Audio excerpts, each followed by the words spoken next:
Hey guys, I'm Caleb Villers. I'm the student pastor at Somersville Baptist and one of the directors for High School 1. And before quarantine started, my wife and I decided that we were going to watch through the Star Wars movies.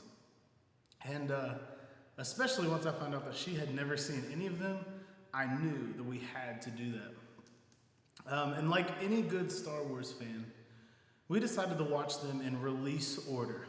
So for those of you who don't know, that means that we start at number 4, watch 4, 5, and 6, and then we go back and watch 1, 2, and 3. And so that first movie we watched was called A New Hope. And for us, we didn't know the backstory of that movie until we got to the end of our watching and we finished with that third episode. And in episode 3, we saw the decline of Anakin and the rise of Darth Vader. And with his rise to power, we see the Empire and their rise to overcoming the galaxy. And in episode 4, which is titled A New Hope, you see in the opening crawl that there has been pretty much nothing but death and destruction between the third movie and the fourth movie. But in the midst of this death and destruction, we see Princess Leia, who has been captured because of her work with the rebels. And in her captivity, she sends out a call for help. This is probably one of the most popular quotes from Star Wars that you will ever hear. Probably everyone has heard it. And she sends it with the best character, in my opinion, in all of the Star Wars movies. And that is R2-D2. But she gives R2-D2 this special message. And in that message, she says, "Help me, Obi-Wan Kenobi, you're my only hope." And in the midst of the death and destruction that is ending here, or hopefully going to end here in episode 4, her one plea is to a hero who she's never met. But yet in her mind, this hero is her only hope. And I want you to think about that time between episode 3 and episode 4. This time of death and destruction. That kind of sounds like the world we're in today. Every time you turn on the TV, you see another instance of maybe death leading to destruction. Or maybe a time where the destruction has led to death. Even in your own lives, you are probably seeing destruction in the things that you're going through on a daily basis. In the world that we're in right now, in the world that we often find ourselves in, we can feel this sense of hopelessness. Just like the entire galaxy in Star Wars, I'm sure was feeling a little bit of hopelessness because their world was changing all around them. And we are experiencing a lot of that same hopelessness ourselves. And so when we find ourselves in the midst of a world where there seems to be no hope of good, where do we turn for that hope? Where do we look? And much like Princess Leia, we're going to look to a hero. And this is a hero that some of you, or maybe many of you, have never met. And so I want to open up to 1 John chapter 4. And in 1 John, John is writing this letter. In chapter 4, verse 4, it says, "Little children, you are from God and have overcome them. For he who is in you is greater than he who is in the world." Now I want you to think about that verse for a second.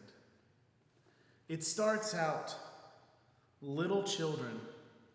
And this isn't just children who are young in age, but this is for you and for me.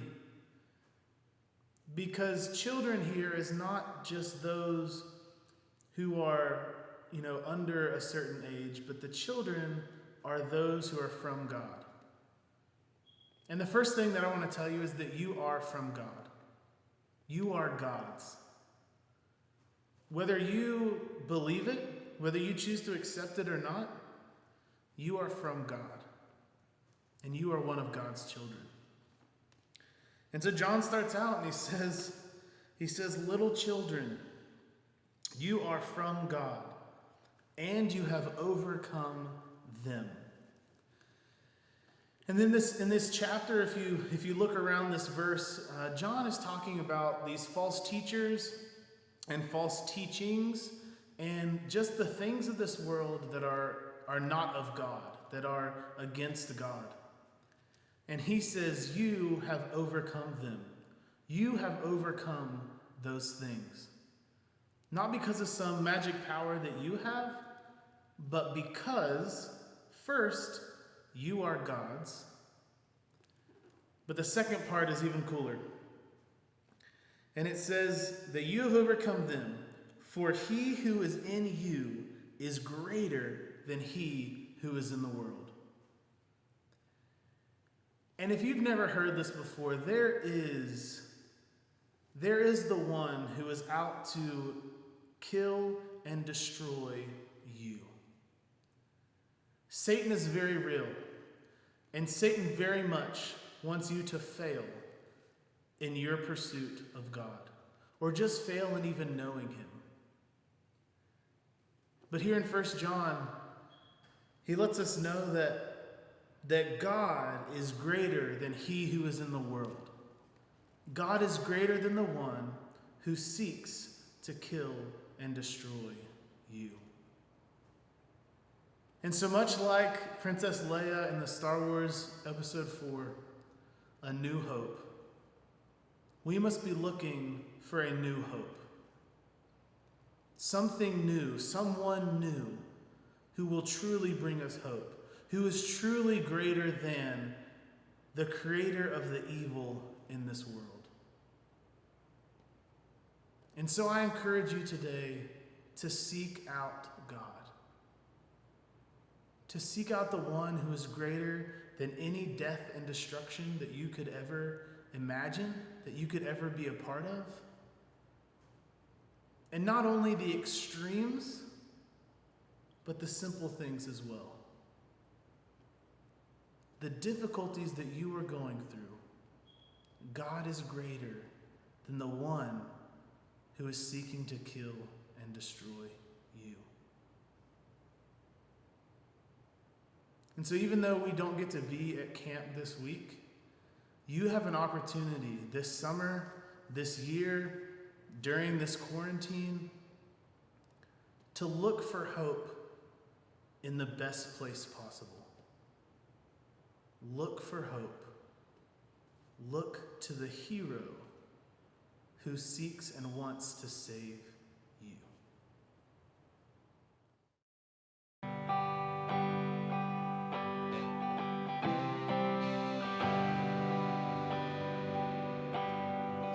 I searched the world, but it couldn't fill me. A man's empty praise and treasures that fade are never enough. Then you came along and put me back together, and every desire is now satisfied here in your love. And there's nothing better than you. There's nothing better than you. There's nothing is better than you.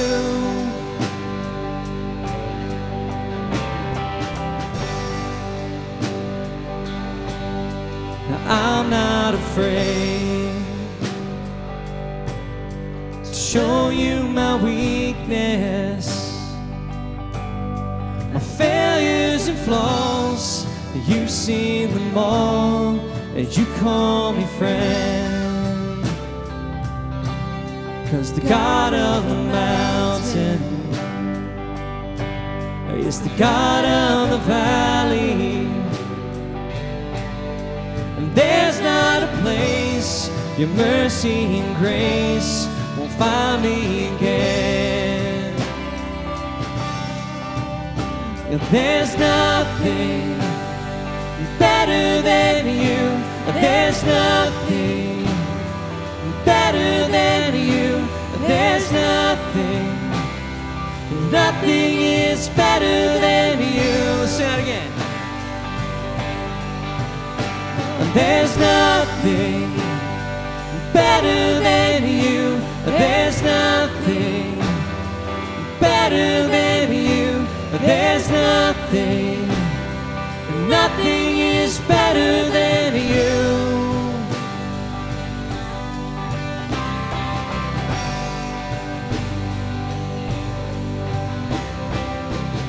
You turn mourning to dancing.